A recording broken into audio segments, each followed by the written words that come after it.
দেখবা ম্যাটেরিয়ালসটা দেখবা, কারো যদি কোনো প্রবলেম হয় আমাকে নক দিবা, ঠিক আছে? যে কোন কি লিখবা যদি বুঝতে না পারো তাহলে ক্লাসে আমাকে একটু নক দিও। এই আজকে এই সপ্তাহের মধ্যে তো আমাদের ক্লাস শেষ হয়ে যাবে, তোমরা কাইন্ডলি একটু দেখিও ম্যাটেরিয়ালস গুলো, নাহলে পরে অসুবিধা হয়ে যেতে পারে। যে প্রবলেম হলে বা কি লিখবা বা কতটুকু লিখবা কতটুকু পড়বা যদি বুঝতে না পারো তাহলে আমাকে ক্লাসে নক দিও।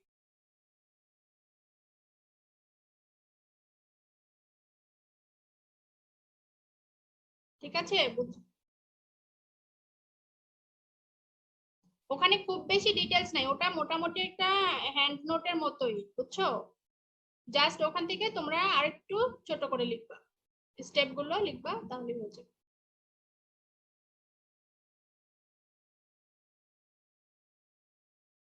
আজকে আমরা আরেকটা ডায়াগনস্টিক্স টেকনিক দেখবো, ইমিউনো ডায়াগনস্টিক টেকনিক। এটা হচ্ছে ওয়েস্টার্ন ব্লটিং।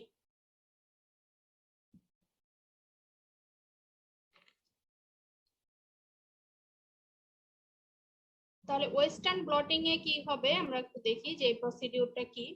এগুলো সবই কিন্তু ইমিউনো ডায়াগনস্টিক টেকনিক, ঠিক আছে? ইমিউনো ডায়াগনস্টিক টেকনিক বা অ্যান্টিজেন অ্যান্টিবডি রিঅ্যাকশন।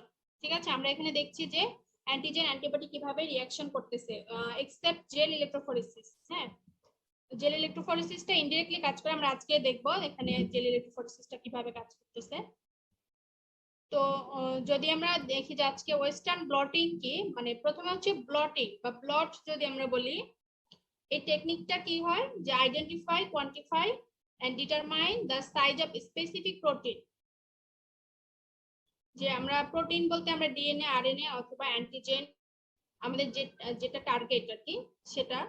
কারণ আমরা antigen one type of protein, ডিএনএও প্রোটিন, আরএনএও কিন্তু প্রোটিন। হ্যাঁ, এই সব কিছুকে একসাথে কম্বাইন্ডলি বা ব্রডলি প্রোটিন বলা হচ্ছে। বেসিক্যালি এখানে তোমার যদি আরো একটু স্পেসিফিক বলা হয় যে ডিএনএ আরএনএ এবং প্রোটিন সবকিছুই এখানে এই করা যাবে, আইডেন্টিফাই করা যাবে বা কোয়ান্টিফাই করা যাবে মোর স্পেসিফিক। ঠিক আছে, আমরা যে একদম স্পেসিফিক যে টার্গেট, যে আমাদের অ্যান্টিবডি বা টার্গেট অ্যান্টিজেন যদি আমাদের প্রয়োজন হয় একদম স্পেসিফিক অ্যান্টিজেন, তখন এই টেকনিকগুলোর মাধ্যমে আমরা স্পেসিফিক অ্যান্টিজেনটাকে আইডেন্টিফাই করতে পারবো। আমরা যদি ব্লটিং এর এইগুলো দেখি যে কি কি ব্লটিং টেকনিক গুলো আছে, এই টেকনিক গুলোকে মানে ব্লটিং এর তিনটা টেকনিক আছে। হ্যাঁ, যেমন আমরা যদি বলি যে সাউদার্ন ব্লটিং, তারপর আছে নর্দার্ন ব্লটিং, দেন ওয়েস্টার্ন ব্লটিং বা ব্লট যেটা বলে। হ্যাঁ, তো এগুলো এক একটার জন্য একটু মডিফাই করা। যে এই যে ভদ্রলোক দেখতে পাচ্ছ, ভদ্রলোকের নাম কি দেখো?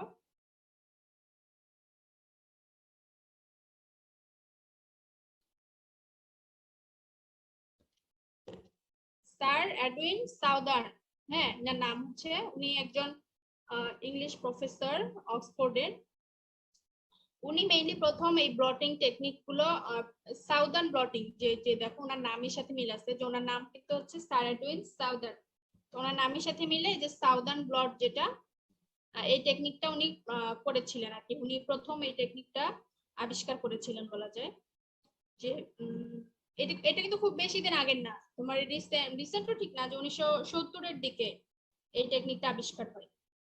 হুম, তো এই সাউদার্ন টেকনিকটা উনি ডিএনএ আইসোলেট বা সেপারেট করার জন্য বা আইডেন্টিফাই করার জন্য উনি করেছিলেন এই প্লটিং টেকনিকের মাধ্যমে। ওনার নাম অনুসারে এই টেকনিকটার নাম হয়েছে কি সাউদার্ন ব্লটিং। তো প্রথমে উনি সাউদার্ন ব্লটিংটা করেন, তারপরে ওখান থেকে মানে সাউদার্ন ব্লটিং এর এই নর্দার্ন ব্লটিং এবং ওয়েস্টার্ন ব্লটিং এই দুটো হচ্ছে তোমার এগুলোরই একটু আপডেটেড ভার্সন বা একটু আপডেট বা রিভাইজ বলো বা একটু এদিক সেদিক এরকম টাইপের আর কি। যে সাউদার্ন ব্লটিং উনি প্রথম করেছিলেন ডিএনএ এর জন্য, পরে ওখান থেকে আরেকটা মডিফাই করা হয়েছে বা আরেকটু মডিফাই করে বা আরেকটু এদিক সেদিক করে আরএনএ এর জন্য করেছেন হচ্ছে নর্দার্ন ব্লটিং, এটা অন্য একজন করেছেন। দেন প্রোটিন, যে স্পেসিফিক প্রোটিনের জন্য বা অ্যান্টিজেন, যদি অ্যান্টিজেন অ্যান্টিবডি এইসব ইমিউনোলজিক্যাল যে এইগুলো আছে এগুলোর ক্ষেত্রে যে ওয়েস্টার্ন ব্লটিং মানে ভার্সন আর কি, মানে সাউদার্ন ব্লটিং এর দুইটা ভার্সন হচ্ছে এই দুটো। ঠিক আছে, তাহলে উনি যে টেকনিকটা আবিষ্কার করেছেন বা কি টেকনিক আমরা দেখি কিভাবে কি করে। যে আমরা ওই দুটো পড়বো না, সাউদার্ন এবং নর্দার্ন দুটো আমরা পড়বো না, আমরা পড়বো ওয়েস্টার্ন ব্লট। হ্যাঁ, যেটা আমাদের বেসিক্যালি ইমিউনোলজিক্যাল যে ফাংশন গুলো, অ্যান্টিজেন অ্যান্টিবডির যে রিঅ্যাকশন গুলো, এগুলো ওয়েস্টার্ন ব্লটিং এ করা হয়। তো আমরা এই জন্য ওয়েস্টার্ন ব্লটিংটা পড়বো। এগুলোর আমরা জাস্ট একটু নাম জেনে রাখলাম যে ব্লটিং এ 3টা টেকনিক আছে, সাউদার্ন ব্লটিং, নর্দার্ন ব্লটিং এবং ওয়েস্টার্ন ব্লটিং। ঠিক আছে, যে তাহলে সাউদার্নটা ডিএনএ এর জন্য, ডিএনএ সেপারেশনের জন্য ব্যবহৃত হয়। তারপর হচ্ছে নর্দার্ন হচ্ছে আরএনএ সেপারেশনের জন্য, আর ওয়েস্টার্নটা হচ্ছে প্রোটিন সেপারেশনের জন্য বা প্রোটিন আইডেন্টিফাই করার জন্য। তাহলে আমরা নর্দার্ন ব্লট বা সরি ওয়েস্টার্ন ব্লটিং যদি দেখি, এটাকে ইমিউনো ব্লটিংও বলা হয়। হ্যাঁ, যে ওয়েস্টার্নটা ইমিউনোলজিক্যাল যে টেকনিকগুলোর ক্ষেত্রে ইউজ করা হয়। Detecting specific protein separated by electrophoresis by use of labelled antibodies. দেখো, তাহলে এখানে কি হবে, যে স্পেসিফিক প্রোটিনটা আমরা ডিটেক্ট করতে পারবো বা অ্যান্টিজেনটা ডিটেক্ট করতে পারবো। এখানে ইলেকট্রোফোরেসিস এবং লেবেলড অ্যান্টিবডি, এই যে ইলেকট্রোফোরেসিস এবং যে অ্যান্টিবডি যে ফাংশনটা আমরা ইলাইসাতে অনেকটা পড়েছিলাম না, যে অ্যান্টিবডি ইলাইসার যে ফাংশনটা অনেকটা এখানে কাজ করবে, আর ইলেকট্রোফোরেসিস এর যে ফাংশনটা, এই দুটো ফাংশনের কম্বাইন একটা টেকনিক হচ্ছে ওয়েস্টার্ন ব্লটিং। তাহলে দেখি আমরা সামনে একটু আগাই। The molecule of interest is a protein and the probe is typically an antibody raised against the particular protein. তাহলে এই যে প্রোটিন মানে আমরা ধরলাম এটা অ্যান্টিজেন, আমাদের অ্যান্টিজেন এবং অ্যান্টিবডি, তাই না? যে আমাদের ইন্টারেস্ট হচ্ছে কি অ্যান্টিজেন। ইন্টারেস্ট মানে কি, আমরা কি আইডেন্টিফাই করব, অ্যান্টিজেন আইডেন্টিফাই করব। তাহলে স্পেসিফিক অ্যান্টিজেন যদি আমরা আইডেন্টিফাই করতে চাই, তার জন্য আমাদের কি স্পেসিফিক অ্যান্টিবডির প্রয়োজন হবে।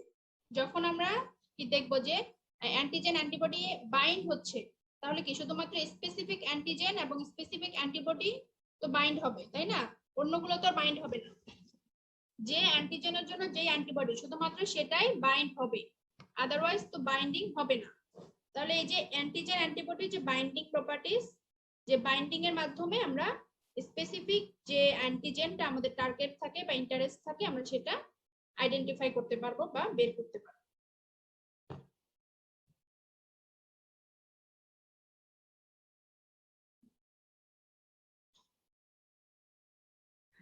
দেখো, এটা কোথায় কোথায় ইউজ করা হয়, যে মলিকুলার বায়োলজিতে ইউজ করা হয়, বা বায়োকেমিস্ট্রি, ইমিউনোজেনেটিক্স, বা মলিকুলার আদার যে মলিকুলার বায়োলজিক্যাল যে এগুলো আছে, যে সবগুলোতেই মোটামুটি এই টেকনিক গুলো ইউজ করা যায়। যে প্রোটিন শুধুমাত্র তো অ্যান্টিজেন যে প্রোটিন তাও কিন্তু না, যে আরো বিভিন্ন ধরনের প্রোটিনও অনেক সময় ডিটেক্ট করতে হয়। তো সেই ধরনের আমরা এখানে যেহেতু আমরা ইমিউনোলজি করছি, যার কারণে আমরা অ্যান্টিজেন নিয়ে বেশি কথা বলছি। তো অ্যান্টিজেনও ডিটেক্ট করা যাবে, আবার অ্যান্টিজেন ছাড়া যদি আমরা কোনো প্রোটিন ডিটেক্ট করতে চাই, তাহলেও সেটাও করা যাবে। যে সবকিছু কম্বাইন, যে বায়োকেমিস্ট্রি, তারপরে হচ্ছে মলিকুলার বায়োলজি, ইমিউনোলজি, সবকিছুতে এই টেকনিকগুলো ব্যবহৃত।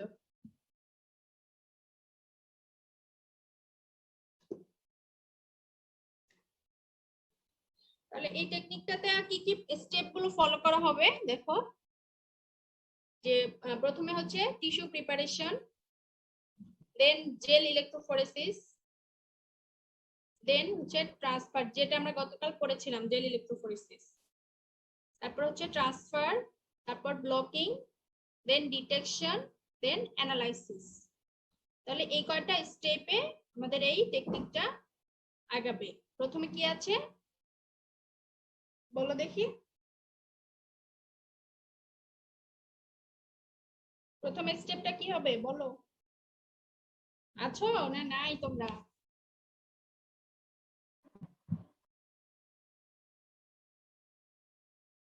কিরে কথা বলো না কেন? আমার কথা কি শোনা যাচ্ছে? না শোনা যাচ্ছে? ম্যাম। জি ম্যাম।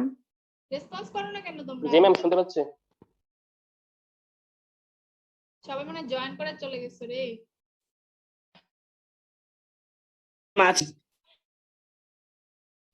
কথাই বলে না কেউ। ম্যাম। একটু থাকো কষ্ট করে, চলে গেলে তো এমনিতে যদি 20% বুঝতে পারো, চলে গেলে তো সে 20% বুঝতে পারবে না। একটু চেষ্টা করো যতটা বোঝা যায়, ঠিক আছে, যেহেতু প্র্যাকটিক্যাল হাতে কলমে না করলে এভাবে বোঝা যাবে না, তারপরেও বেসিক জিনিসটা তো কিছুটা হলেও বুঝতে পারবা। যদি না থাকো যে হ্যাঁ প্র্যাকটিক্যাল ক্লাস হাতে কলমে না করলে শিখতে পারবো না, কিছুই শিখবো না, তাহলে তো হবে না। যতটুকু হয় বুঝছো, একটু দেখো, বোঝার চেষ্টা করো যে আমরা থিওরিটিক্যালি পড়ি, মনে করো যে অ্যাটলিস্ট তো জিনিসটা কি, যে এটা হয়তো আগে তো নামই জানতা না, শুনেছিলা? ওয়েস্টার্ন ব্লটিং এর নাম শুনেছিলা আগে? না হ্যাঁ, দেখো যে আগে নামই শুনো না, আজকে একটু নামটা শুনলা, বা একটু জিনিসটা দিয়ে কি করা যায় এটা একটু জানলা, স্টেপ গুলো একটু জানলা, এতটুকুই ইনশাআল্লাহ হবে। তাহলে আমরা যদি প্রসিডিউরে দেখি যে কি কি স্টেপ গুলো আছে। টিস্যু প্রিপারেশন, পড়ো আমার সাথে সাথে পড়ো তোমরা, বলো দেখি স্টেপ গুলো বলো সবাই। Tissue preparation, gel electrophoresis, transfer blocking, detection, analysis.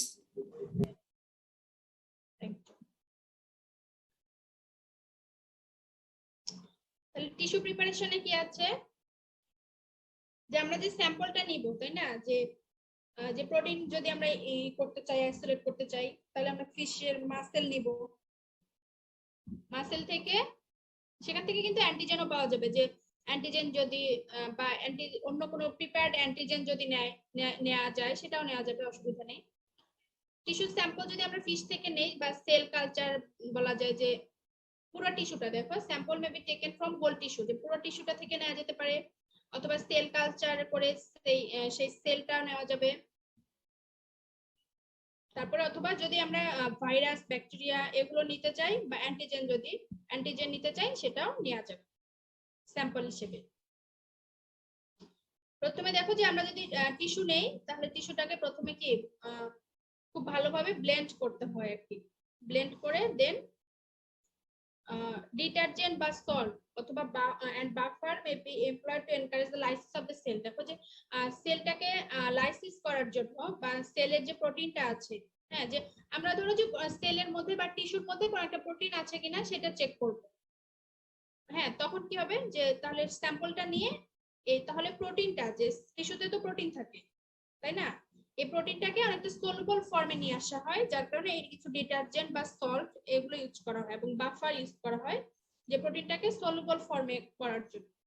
তাহলে প্রথমে ব্লেন্ড করে তারপরে সলুবল ফর্ম করা হয়, যে ডিটারজেন্ট ইউজ করা হয়।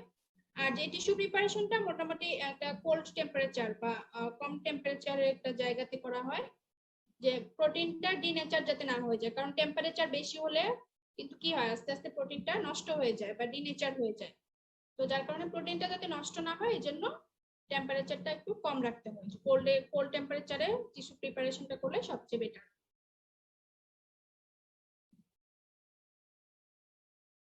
তারপরের স্টেপ টিস্যু প্রিপারেশনের পরে আমরা কি দেখেছি, জেল ইলেক্ট্রোফোরেসিস, তাই না? তাহলে জেল ইলেক্ট্রোফোরেসিস কি আমরা গত ক্লাসে দেখেছিলাম, এটা নিয়ে তো আর ডিটেইলস আলোচনা করব না, যে গতদিন যা করেছিলাম ও সম্পূর্ণটাই এখানে আসবে, ঠিক আছে, পুরো প্রসেসটা, যে স্যাম্পল প্রিপারেশন থেকে শুরু করে একদম পর্যন্ত, আমরা কি ব্যান্ড পর্যন্ত দেখেছিলাম না, তাহলে ব্যান্ড পর্যন্ত এখানে আসবে, যে protein of the sample are separated using gel electrophoresis. দেখো যে আমরা কিন্তু কি করব, যে প্রোটিন ডিটেকশন করব, যে এই প্রোটিনটা ধরলাম যে একটা এ প্রোটিন, হ্যাঁ, যে এ বা এক্স প্রোটিন, তাহলে এক্স প্রোটিনটা আছে কিনা স্যাম্পলের মধ্যে, তাহলে এই প্রোটিনটা প্রথমে কি করতে হবে আমাদের, যে সেপারেশন করতে হবে। তাহলে আমরা সেপারেশনের জন্য বা ম্যাক্রোমলিকিউলস গুলো সেপারেশনের জন্য কি ইউজ করা হয়, জেল ইলেক্ট্রোফোরেসিস, তাই না? আমরা গত ক্লাসে দেখেছিলাম না, যে এটা কি চালনী হিসেবে কাজ করে, তাই না, যে সেপারেশনের জন্য, যে প্রোটিনটাকে সেপারেট করব, বা প্রোটিনগুলো অনেকগুলো প্রোটিন থেকে যদি একটা প্রোটিন সেপারেট করতে চাই, তাহলে কোন মেথডটা কাজে লাগাবো, জেল ইলেক্ট্রোফোরেসিস। জেল ইলেক্ট্রোফোরেসিস, ঠিক আছে। তাহলে আমরা জেল ইলেক্ট্রোফোরেসিসের মাধ্যমে প্রোটিনগুলোকে সেপারেট করব। সেপারেশনের পরে কি হবে, ট্রান্সফারিং। দেখো যে in order to make the protein accessible to antibody detection, they are removed from within the gel onto a membrane made of nitrocellulose or polyvinyl difluoride। যে আমরা যে প্রথমে জেলের মাধ্যমে প্রোটিনটা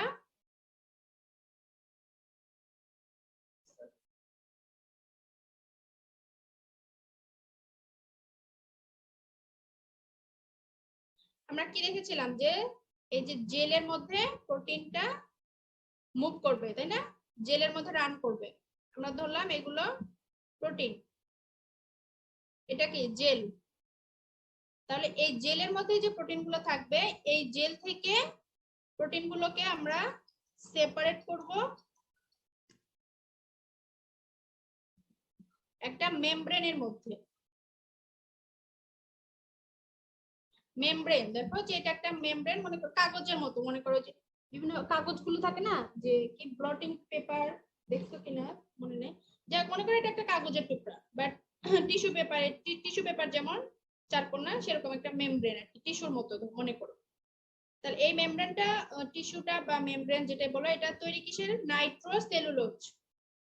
এই মেমব্রেনটা নাইট্রোসেলুলোজের একটা টিস্যু পেপার মনে করো, অথবা পলিভিনাইল ডাইফ্লোরাইড। হ্যাঁ, আমরা কি করব, এই যে এখানে যে আমাদের এগুলো আছে, প্রোটিনগুলো আছে, এই প্রোটিনগুলো এই জেল, এটা তো জেলের মধ্যে আছে, তাই না? এই জেল থেকে এই মেমব্রেনে ট্রান্সফার করা হবে। ঠিক আছে? এই জেলের মধ্যে তো মানে ফার্দার প্রসেস গুলো করা যাবে, যে ফার্দার যে প্রসেস গুলো আছে, যে আমাদের অ্যান্টিবডি স্পেসিফিক যে অ্যান্টিজেন অ্যান্টিবডি বাইন্ডিংসটা করাতে হবে, এই বাইন্ডিংসটা কিন্তু জেলের মধ্যে করা যাবে না। ঠিক আছে? এই বাইন্ডিংসটা করানোর জন্য আমাদের কি অ্যান্টিবডিটাকে মেমব্রেনের মধ্যে ট্রান্সফার করা হচ্ছে। বোঝা গেছে? যে এটা মনে করো একটা মেমব্রেন বা একটা টিস্যু পেপার, মনে করো যে আমরা এই জেলের মধ্যে থেকে প্রোটিনটাকে এই টিস্যু পেপারে ট্রান্সফার করব। দেন ট্রান্সফারের পরে কি হবে দেখো, ট্রান্সফারের পরের স্টেপ হচ্ছে ব্লকিং।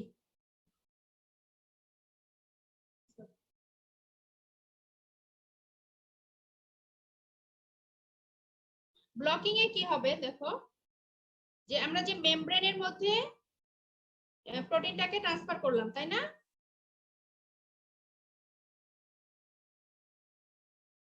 মেমব্রেনের মধ্যে প্রোটিনটা ট্রান্সফার করার পরে কি হবে, যে ব্লকিং কি করে, যে এই মেমব্রেনটার আবার একটা অ্যাবিলিটি আছে, এই মেমব্রেনটা প্রোটিনের সাথে বাইন্ড করতে পারে,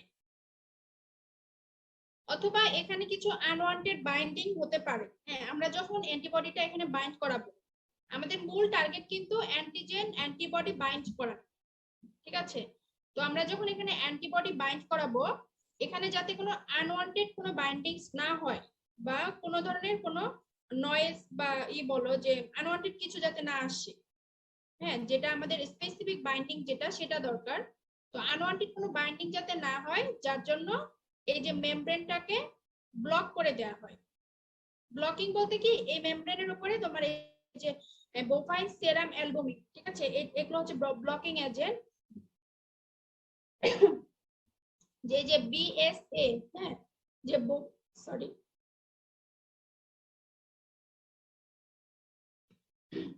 দেখো যে বোভাইন সেরাম অ্যালবুমিন, এটা একটা লিকুইড। হ্যাঁ, এই লিকুইডটা কি করা হয়, এই এই মেমব্রেনের উপরে ঢেলে দাও।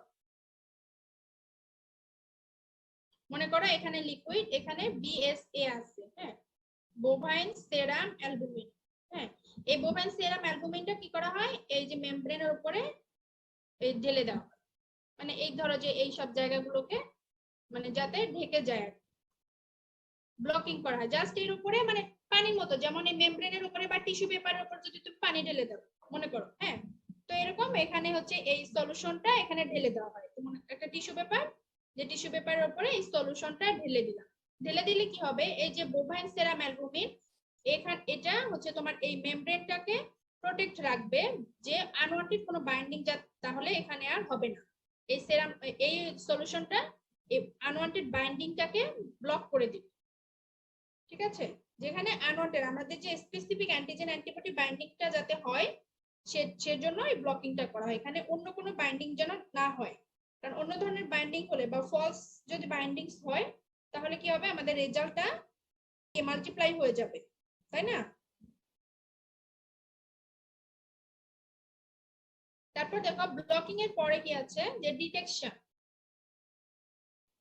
এবার হচ্ছে আমাদের ফাইনাল স্টেপ যে আমরা ব্লকিং করে দিলাম। এখন আমরা কি করব যে অ্যান্টিবডির সাথে এখানে অ্যান্টিবডি কি করব যে দিব আর কি, যে মেমব্রেনের মধ্যে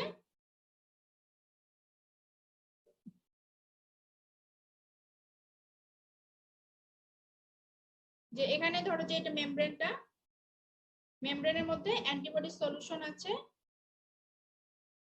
আমরা এই অ্যান্টিবডি সলিউশনটা মেমব্রেনে ঢেলে দিব।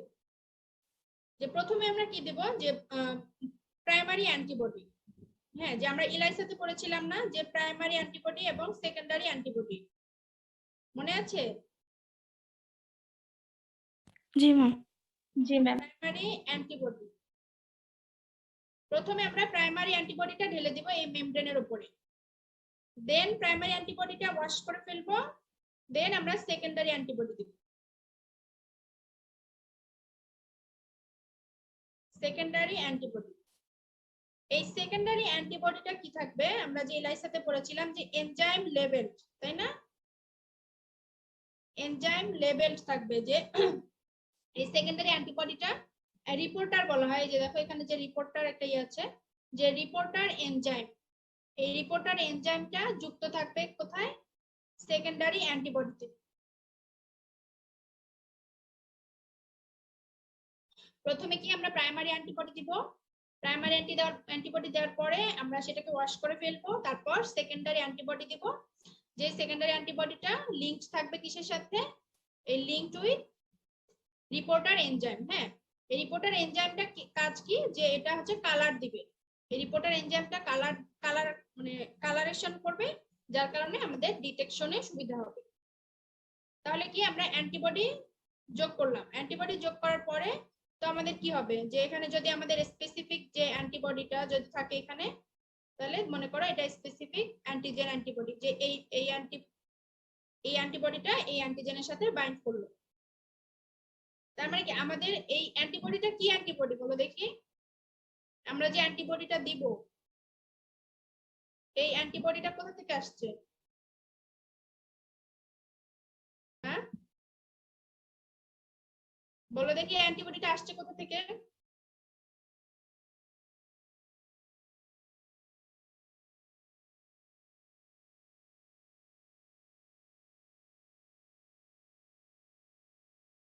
বুঝো নাই যে আমি যে একটা অ্যান্টিবডি দিলাম, এটা এই অ্যান্টিবডিটা কিসের অ্যান্টিবডি বা কোথা থেকে অ্যান্টিবডিটা তৈরি করা আছে?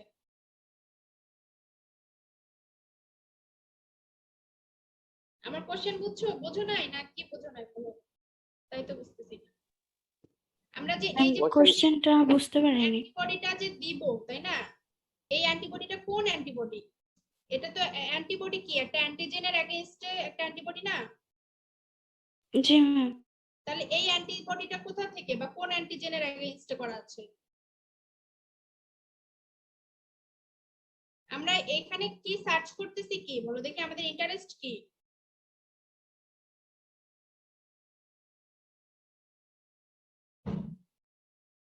আমরা যে এই যে এতগুলো কাজ করতেছি, টিস্যু প্রিপারেশন করতেছি, জেল ইলেক্ট্রোফোরেসিস করতেছি, ট্রান্সফার করলাম, তারপরে ডিটেকশন মানে অ্যান্টিবডি যোগ করলাম, আমাদের ইন্টারেস্টটা আসলে কি বলো, যে আমাদের কাজ কি, আমরা কি করতেছি এখানে?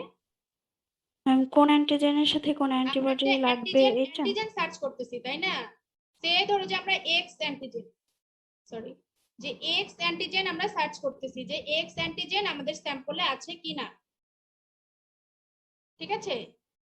তাহলে এই এক্স অ্যান্টিজেন আছে কিনা এটা দেখার জন্য আমাদের কি করতে হবে, এক্স অ্যান্টিজেনের অ্যান্টিবডি লাগবে না? জি ম্যাম। তাহলে এই যে অ্যান্টিবডিটা আমি দিলাম প্রাইমারি অ্যান্টিবডিটা, এটা তো এই যে এক্স অ্যান্টিজেনের অ্যান্টিবডি,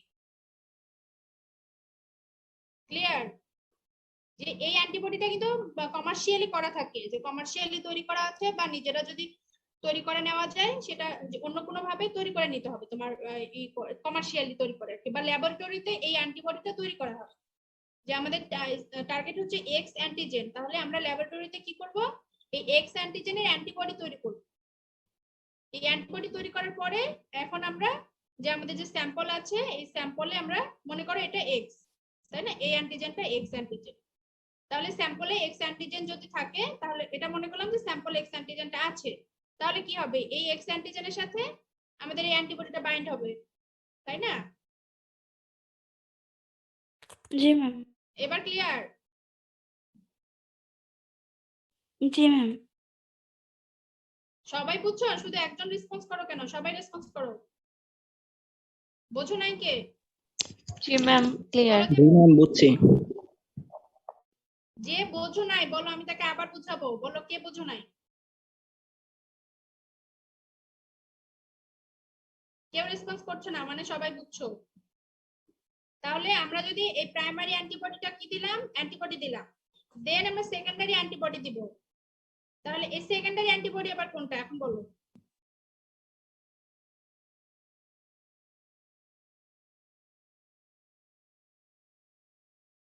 এলআইসিতে আমরা দেখেছিলাম না যে প্রাইমারি এবং সেকেন্ডারি অ্যান্টিবডি।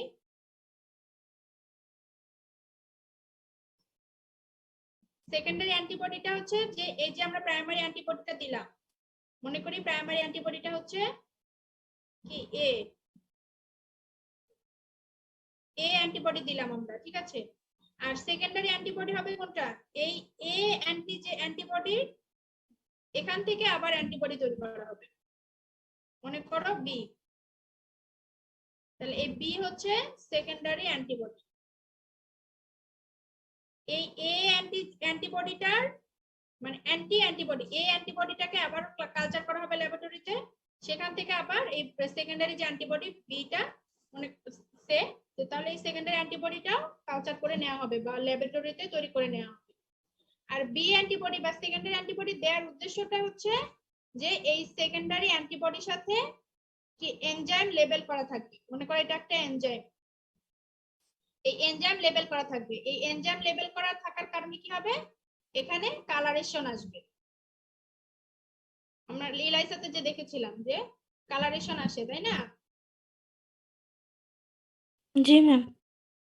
ঠিক আছে, না বুঝলে বলো, আমি আবার বুঝাবো, কিন্তু না বুঝে এমনি এমনি বলো না যে বুঝছি। তাহলে আমরা কি করব, প্রথমে ট্রান্সফার করব যে জেল থেকে মেমব্রেনের মধ্যে যে প্রোটিনটাকে বা অ্যান্টিজেনটাকে ট্রান্সফার করা হবে। ট্রান্সফার করার পরে ডিটেকশনে কি আসবে, যে আমরা প্রথমে প্রাইমারি অ্যান্টিবডি দিব, যেটা যে আমাদের টার্গেট বা ইন্টারেস্ট যে অ্যান্টিজেনটা, সেই অ্যান্টিজেনের অ্যান্টিবডি। ক্লিয়ার? সেই অ্যান্টিবডিটা আমরা দিব প্রাইমারি অ্যান্টিবডি হিসেবে।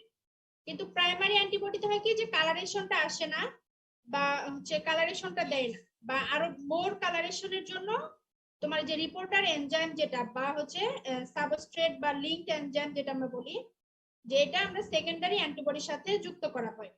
সেকেন্ডারি অ্যান্টিবডিটা আবার তৈরি করা হবে কোথা থেকে, যে প্রাইমারি অ্যান্টিবডি থেকে।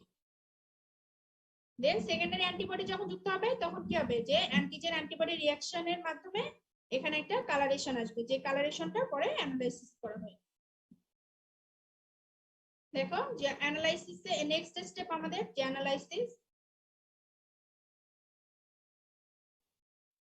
যে প্রথমে ওয়াশ করে নেওয়া হয়, কারণ যেটা যে টার্গেট যেটা অ্যান্টিজেন অ্যান্টিবডি বাইন্ডিং হবে, আর বাকিগুলো তো থেকে যাবে, আনবাউন্ড অবস্থায় থেকে যাবে, তো বাকিগুলোকে ওয়াশ করে নেওয়া হয়। ওয়াশ করে নিয়ে তারপরে ওইটাকে অ্যানালাইসিস করা হয়।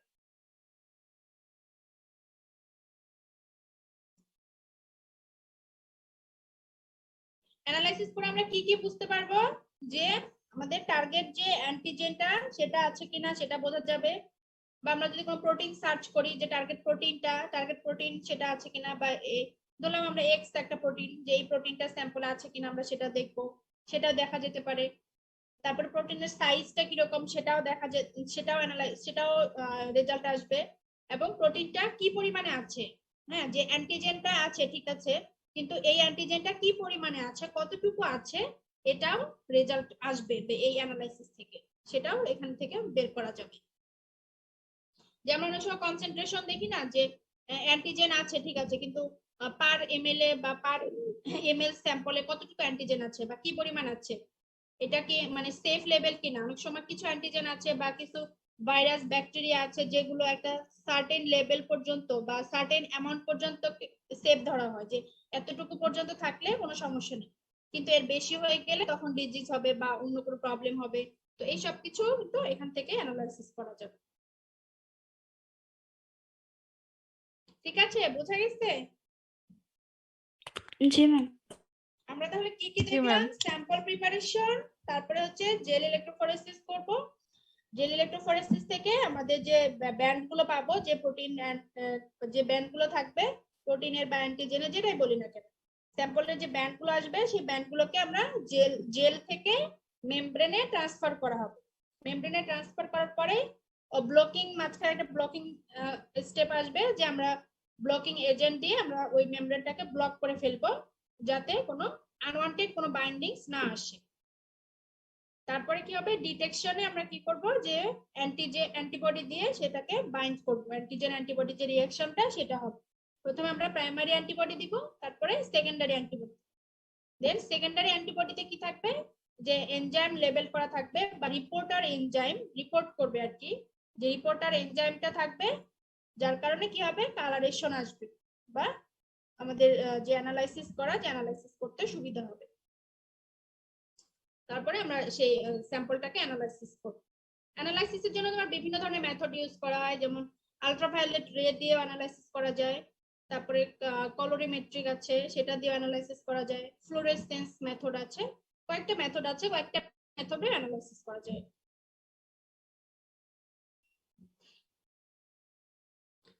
তাহলে আমরা কি একটু ভিডিও দেখি নাকি? দেখবা, ভিডিও দেখবা না দেখবা না? জি ম্যাম। বলো। জি, ma'am. ম্যাম ভিডিও দেখান, ভিডিও দেখলে বোঝা যায়। হ্যাঁ, এতক্ষণ এই জি, জিনিসটা ma'am. একটু মাথায় রাখো, এতক্ষণ যেটা পড়ালাম বা যে স্টেপ গুলো বা যে জিনিসগুলো বোঝালাম, এটা একটু মাথায় নিবা, দেন ভিডিওটা দেখলে কিন্তু জিনিসটা আরেকটু ক্লিয়ার হবে। বুঝছো? যে আমি যে স্টেপ গুলো বোঝালাম, এই স্টেপ গুলো একটু মাথায় নাও, সবাই মনে মনে একটু মেমোরাইজ করো, যে কি কি পড়লাম, যে কি কি দেখলাম, বা কি কি হতে পারে, একটু মনে মনে কল্পনা করো। তারপরে ভিডিওর সাথে মিলিয়ে নিবা যে এগুলো এগুলো হচ্ছে কিনা, তাহলে জিনিসটা একটু স্থায়ী হবে, আন্ডারস্ট্যান্ডিংটা আরেকটু ক্লিয়ার হবে। মনে করছো সবাই? জি, ma'am. বলো দেখি একজন স্টেপ গুলো, নাম বলি তারও।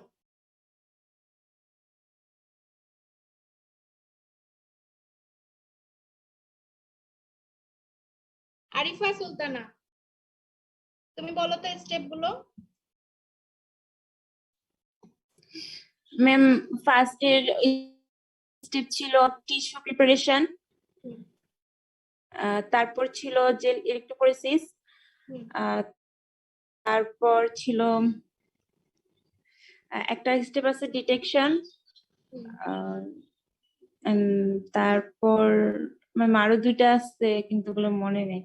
হ্যাঁ, আচ্ছা, তোমার তিনটা মনে আছে, অনেক ভালো, আলহামদুলিল্লাহ। তারপরে আছে কে? সজল, সজল বলো দেখি।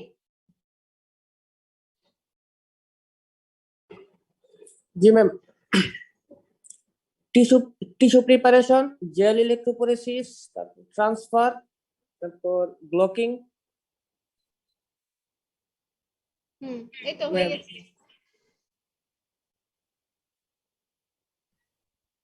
আর একটু, হ্যাঁ, যাক, অনেক দূর বলেছো। তারপর অ্যানালাইসিস। হ্যাঁ, আচ্ছা, ঠিক আছে, ধন্যবাদ তোমাকে, অনেক দূর বলেছো। তারপর আছে কে? আরমান নাকি, সরি, আরমান আছো? আরমান না? হ্যাঁ,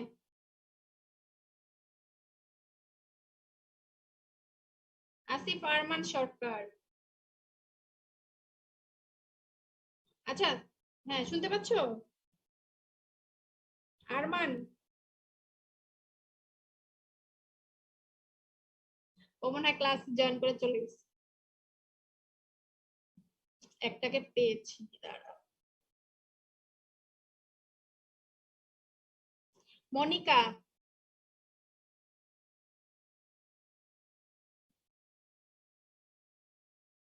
মনিকা শুনতে পাচ্ছো? আয়শা আক্তার মনিকা।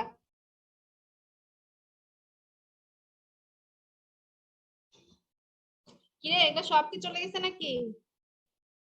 রেসপন্স করে না কেন? নিপা, জি ম্যাডাম, শুনতে পাচ্ছি।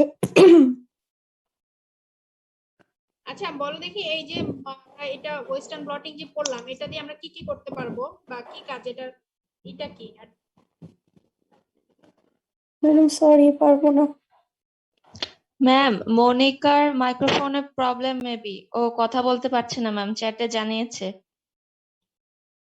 ও আচ্ছা ঠিক আছে, আরেকজন আছে যে ক্লাস থেকে চলে গেছে। ঠিক আছে, ক্লাসে ছিল না নিপা? জি ম্যাডাম ছিলাম। বুঝনি কি বোঝালাম, এতক্ষণ কি পড়ালাম? ম্যাডাম আমার কথাগুলো স্পষ্ট আসতেছিল না, তো ভালোভাবে শুনতে পারিনি। আমার কথা বোঝা যাচ্ছিল না? জি ম্যাডাম। কই, তুমি তো আমাকে বললা না যে ম্যাডাম আমার কথা, আপনার কথা বোঝা যাচ্ছে না। মানে তোমার কি ম্যাডাম পর নেটওয়ার্কের প্রবলেম? জি ম্যাডাম, নেটওয়ার্কের সমস্যা হচ্ছিল ম্যাডাম, পরে ক্লাসগুলো দেখা যায় তো, রেকর্ড করা থাকে, তো বলা হয়নি।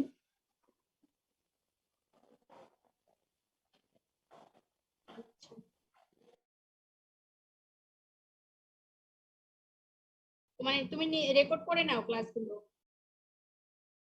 আমাদের রেকর্ড করে একজন, সেই ইউটিউবে ওগুলা হচ্ছে আপলোড দেয়, তো আমাদের যাদের নেটের প্রবলেম বা সমস্যা হয় তারা পরে ক্লাসটা দেখে নিতে পারি। ও আচ্ছা আচ্ছা। কিন্তু এখানে কি মানে আমার কনসার্ন ছাড়া কি এটা করা যায়? ইউটিউবে ভিডিও কে, সরি, রেকর্ড করা যায়?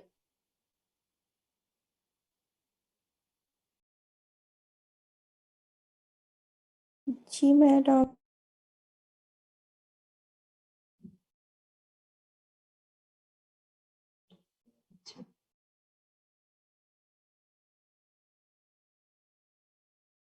কই, তোমরা তো বললা না কেউ একদিন যে রেকর্ড করো।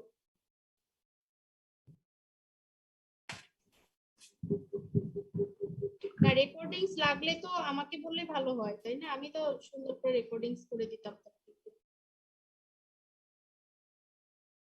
সবাই তো বলোনি যে রেকর্ডিংস দরকার বা এটা। ম্যাম, এখন তো আগে হয়তো কয়েকটা হয়েছিল, এখন আর হয় না।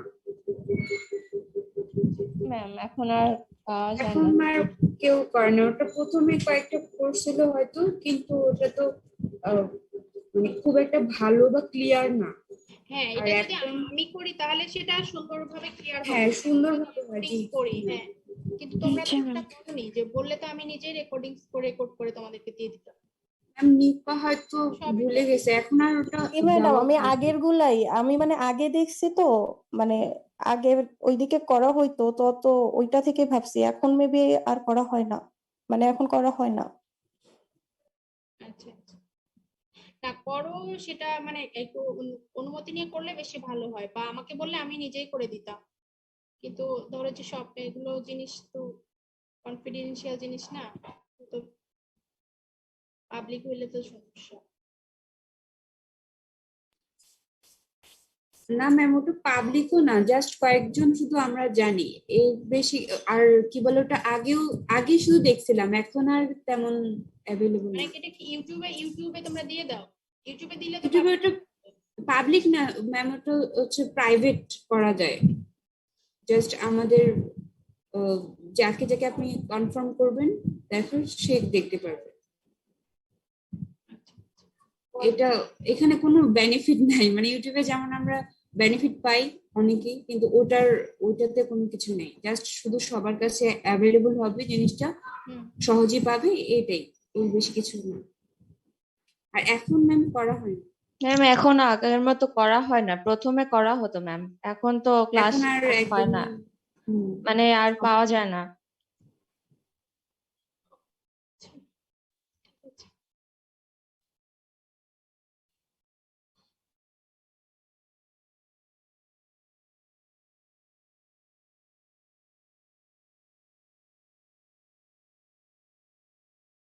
তার মানে অনুমতি ছাড়া রেকর্ড করাটা তো আসলে ঠিক না, বুঝলে?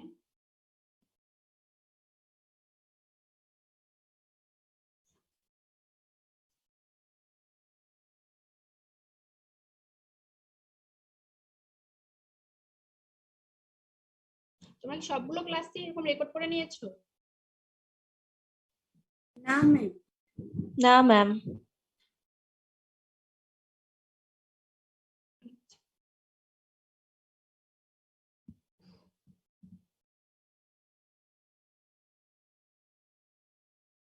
ঠিক আছে ভিডিওটা দেখো